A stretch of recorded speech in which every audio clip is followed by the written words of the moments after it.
আসসালামু আলাইকুম। আমি জয় বলছি।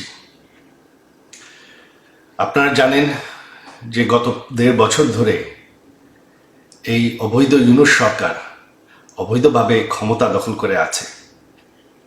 গত ১.৫ বছরে তারা আমাদের অর্থনীতি শেষ করে দিয়েছে। গত ১.৫ বছরে বাংলাদেশে কোনো আইন শৃঙ্খলা নেই। যত জঙ্গিদেরকে আমাদের আওয়ামী লীগ সরকার গ্রেফতার করেছিল তাদেরকে তারা জেল থেকে ছেড়ে দিয়েছে।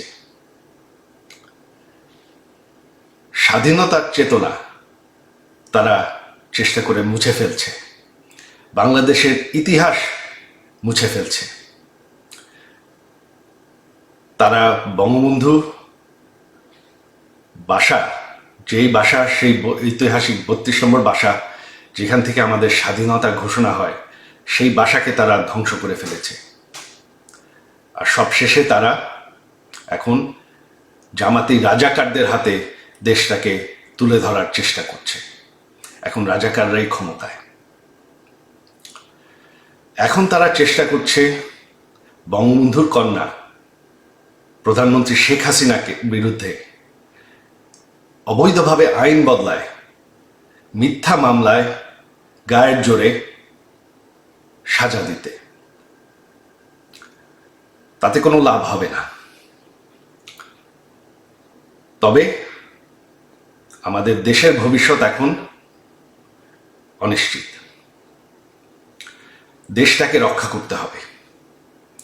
আপনারা যদি এই ভয়ঙ্কর পরিস্থিতি থেকে বের হয়ে আসতে চান, আপনারা যদি চান যে বাংলাদেশ আবার সেই উচ্চ অর্থনীতিতে পরিণত হতে থাকুক, আপনারা যদি চান যে বাংলাদেশে আইন শৃঙ্খলা থাকে, বাংলাদেশে জঙ্গিবাদ না থাকে, বাংলাদেশে রাজাকাররা যাতে ক্ষমতায় ফিরে না আসে, যাতে আমাদের স্বাধীনতার যুদ্ধ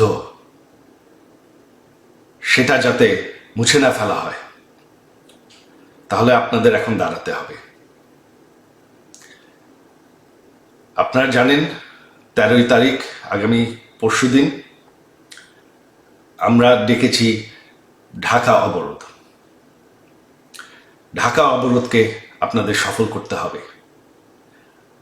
আমার অনুরোধ আপনাদের প্রতি যে আপনারা কেউ, এরা গায়ের জোরে চেষ্টা করছে, তবে আপনারা কেউ কাজে যাবেন না।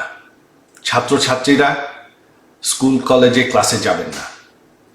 দোকানপাট, বাস, রিক্সা সব বন্ধ রাখবেন। এরা গায়ের জোরে চেষ্টা করছে দমন করতে, তবে ভয় পাওয়ার কিছু নাই। আপনারা যদি বাসায় থাকেন, এরা আপনাদের কিচ্ছু করতে পারবে না। দেশটাকে বাঁচানোর জন্য এটাই এখন পথ। আপনারা যদি না চান যে রাজাকারদের হাতে দেশ চলে যাক, বাংলাদেশের ইতিহাস মুছে ফেলা হোক, বাংলাদেশ, যেই বাংলাদেশ আমরা ভালোবাসি সেটা শেষ হয়ে যাক, তাহলে এখনই সময়। এই অবৈধ সরকারের আর বেশি সময় নাই, এদেরকে ভয় পাওয়ার কিছু নাই। আর আমার শেষ অনুরোধ আইন শৃঙ্খলা বাহিনীদের পক্ষে যে এই সরকারটি অবৈধ, সম্পূর্ণভাবে অবৈধ। তারা, এই সন্ত্রাসীরা পুলিশকে হত্যা করেছে, আইন শৃঙ্খলা বাহিনীকে হত্যা করেছে, আপনাদের ভাইদেরকে হত্যা করেছে। তাদের কোনো বিচার করতে দেয়নি।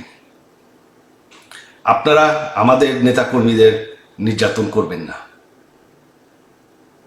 এই সরকারকে আমরা সরাবো। এই সরকার আর বেশি দিন টিকবে না। বাংলাদেশকে আবার সেই রাজাকারদের হাত থেকে আমরা অবশ্যই রক্ষা করব। ৭১-এর আন্দোলন আমরা যুদ্ধ করে জিতেছি। এই আন্দোলনও আমরা সফল হব। আপনাদের সবাই সহযোগিতা চাই। আমাদের এক হয়ে দাঁড়াতে হবে বাংলাদেশকে বাঁচানোর জন্য। জয় বাংলা।